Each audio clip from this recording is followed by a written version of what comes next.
মাৰিবৰ কাৰণে যোজনা কৰিছে মই কেনেকৈ ইয়াক ত্যাগ কৰোঁ গতিকে যেতিয়া মানৱ আছে যেতিয়া এই বুদ্ধিটো তেওঁ ফেৰে যে এই মুহূৰ্ততে ইয়াক কিবা এটা নিপাত কৰাৰ ব্যৱস্থা কৰিব লাগিব যেতিয়া তেওঁ সময়টো ইমানেই বৃদ্ধি পাইছে ইমানেই বৃদ্ধি হৈছে গোটেই শৰীৰটো যে ঘামে বৈ পৰিছে আৰু এই অৱস্থাতে তেওঁ দাঁত কামুৰি উঠ কামুৰি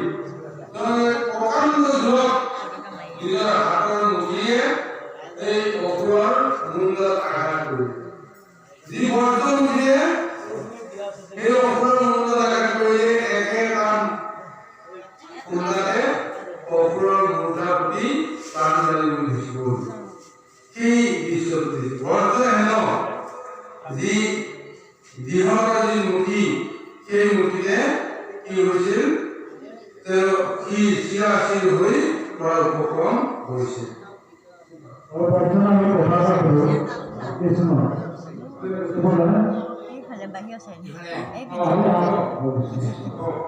এতিয়া যদি দেখিছোঁ আমি পদমতে প্ৰশ্নবোৰ আহিছে হয় প্ৰতিটো পদক্ষেপতে কম হয় এজন এজনকৈ তেওঁ সঠিক মহিলাক হেৰুৱাব লগা হৈছে হয় তেতিয়াও যেন কম হ'বলৈ আশা নাই বাৰু যে আচলতে মোৰ পৰিৱেশটো কেনেধৰণৰ হ'ব মোৰতো সঠিক এজন এজনকৈ গৈ আছে হয় তেওঁলোক এতিয়াও তেওঁলোকে তেখেতৰ এতিয়াও সম্পূৰ্ণ কিয় কমা নাই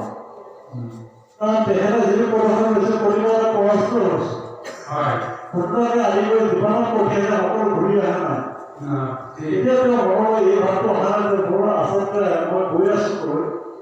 মোৰ পৰিৱেশটো কি অৱস্থা হ'ব তেওঁ এতিয়া কি হ'ব নাই বাৰু অভিযোগে কৈছে বৰ সুন্দৰভাৱে কথাখিনি অনুভৱ কৰিছে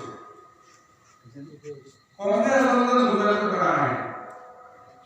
কংগ্ৰেছ চিনি পাইছে বুজিছে কিন্তু কংগ্ৰেছ বুজিলেও কি হ'ব তেওঁ যিমান